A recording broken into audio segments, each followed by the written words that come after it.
Welcome to the IELTS speaking exam, and I'll be your examiner today. Could you confirm your full name, please? Scarlett Bailey. And what shall I call you? Scarlett's fine. Where are you from? England. Wonderful. Can I see your passport, please? Yeah, of course. Thank you so much. You're welcome. In part 1, let's talk about your home. Do you live in a house or a flat? I grew up living in a house. I'm very used to houses, but right now, and for the last couple of years, I'm living in a flat and I'm really enjoying it. What do you like most about your home?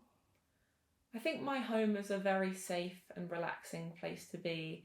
I think I love how it reflects my personal style and it's very colourful, so it's a very happy place as well. What's your favorite room? I think my favourite room is the living room, probably because it's where I spend the most time socialising and relaxing and cooking as well, because it's connected to my kitchen. So yeah, the living room. Is there anything you would like to change about your home? I would love to add some more pictures, personal pictures from holidays and family memories, and maybe add a little bit more colour. That was perfect. Keeping the same style, let's talk about rain. Do you like rain? I love the rain. I enjoy kind of the freshness of the rain, the smell of the rain, and I know that the plants are getting watered, so that's also a benefit. What do you usually do on a rainy day? I think it's one of two things. I either love to kind of take an umbrella and go for a nice long walk in the rain, or I quite like to be tucked up inside, watching the rain from inside under a duvet. How does rain affect your mood? I think it makes me feel like I'm in a movie sometimes. Like looking out, it's quite nostalgic and very peaceful. What's the climate like where you live? In England, it's very varied. I would say in the winter time, it's a lot colder, a lot more rain and snow. And then when it gets to spring and summer, it really warms up and there's a lot more sun. So that's nice. Let's talk about fishing. Have you ever tried fishing? I have tried fishing many years ago and it's definitely an experience that I will not forget. Is fishing a popular activity in your country? Wow, that's a hard question. For me personally, it's not something I would do all the time in my country, but I'm sure there's a lot of people in England who do go fishing, yes. What do you think people enjoy about fishing? I think it can be a very relaxing experience, time in nature, time to just kind of sit. It's a lot of waiting, so just time to think about things and hopefully catch a fish. One thing before we continue. We're tracking what questions students get asked in their real speaking and writing exams, and you can download all of them in our free PDF guide on our Telegram channel. I'll link it below. And back to our exam. Would you like to go fishing in the future? It's not something that's at the forefront of my mind. However, if an opportunity came up where my friends offered me to go fishing for some kind of experience, then I wouldn't say no. Do you think fishing is more of a sport or a hobby? I think a lot of people would say it's a sport for those who are in it as a sport, but in general, I would say it's more of a hobby, I think. This is at the end of part 1. In part 2, I'd like you to talk for 2 minutes on the following topic. Describe something you bought but later returned. So you've had 1 minute to think about it. Could you start talking about it now? Yeah, sure. So last summer, I was invited to my cousin's wedding and I had lots of friends and family going that I'd not seen for a long time. So I wanted to feel nice and look good. So obviously I wanted to buy a nice dress. And there was this dress that I had seen over and over again on this advertisement. And I was thinking, this would be so perfect if I could get this dress. And I was looking and researching and eventually I found the exact dress in my size and it was beautiful. It was red and it had like satin and it was flowy, perfect for a summer wedding. And it had arrived and it took a couple of weeks and I was waiting and waiting, but finally it arrived. I was very excited.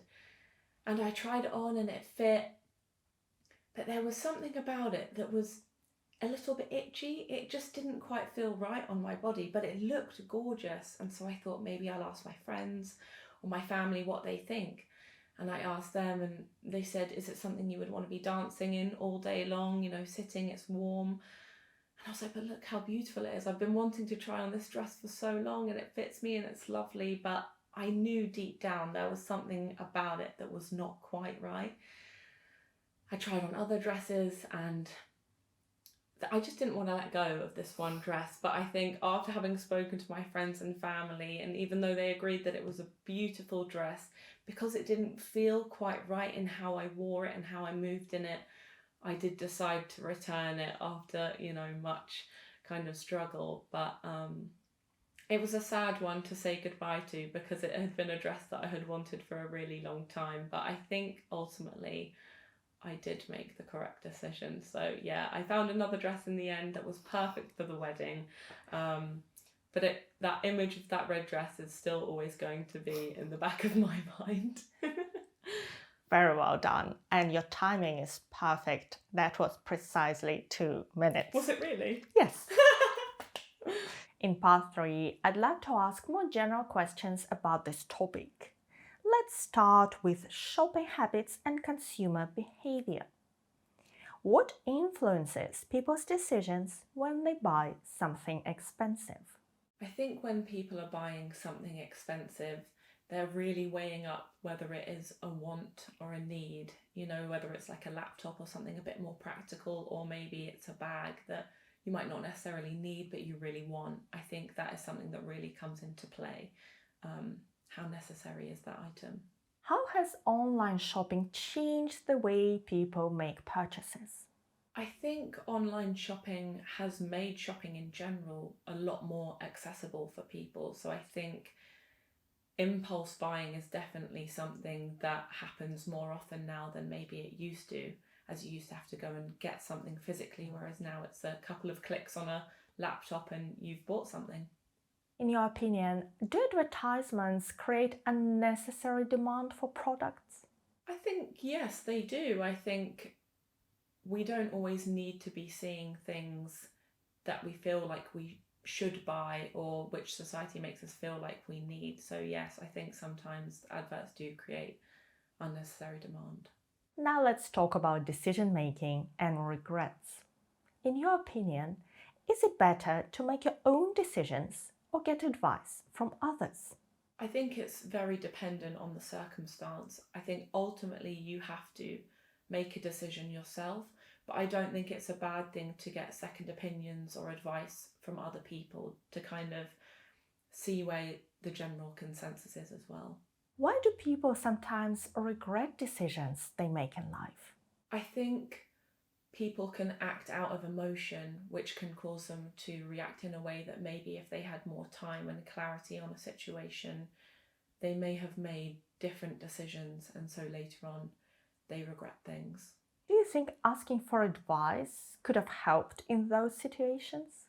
Yeah, I think if they had maybe taken a bit more time to reflect on things, maybe than reacting impulsively, it would have helped them not to regret maybe their decision later on. Is there anything else they could do?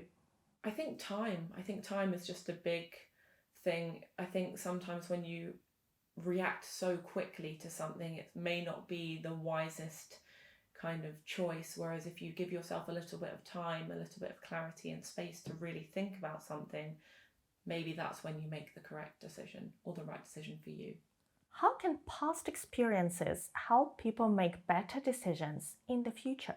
I think reflection is a really big thing. And so looking at maybe how you have acted or reacted in the past and how you may not have been very happy with how that went can shape how you then react or respond to something in the future, being mindful of how your past experience didn't lead you to kind of the result or the end that you really wanted or desired.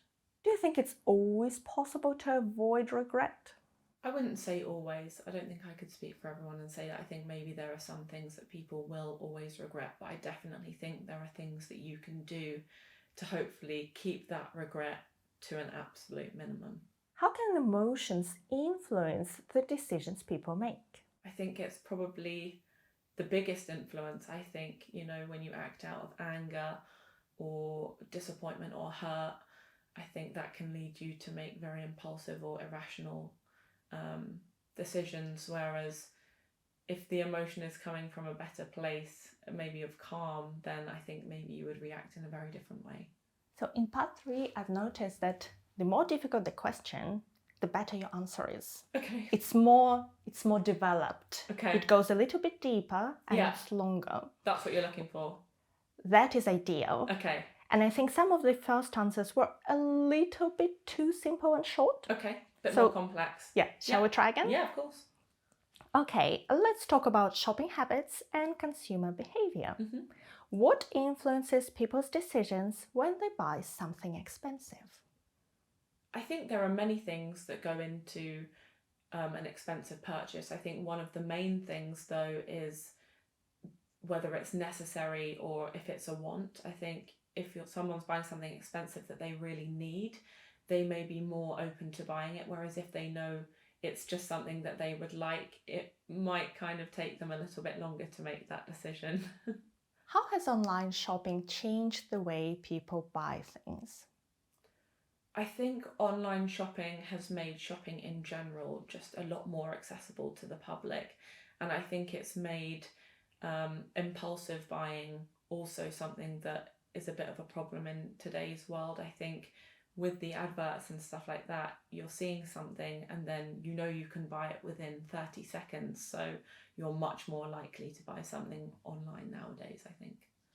In your opinion, do advertisements create unnecessary demand for products?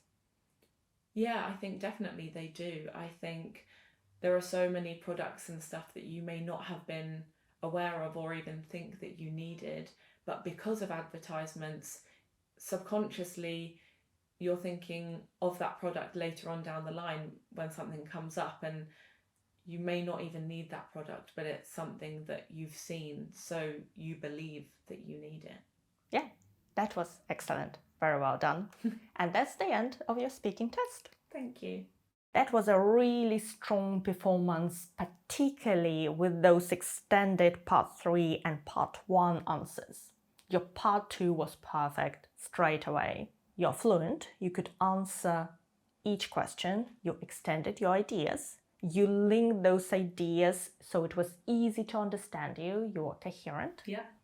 Your vocabulary and grammar was spot on. You didn't try to sound super smart or use super complex words. Yeah. You naturally reached out to less common words when you needed them for your context.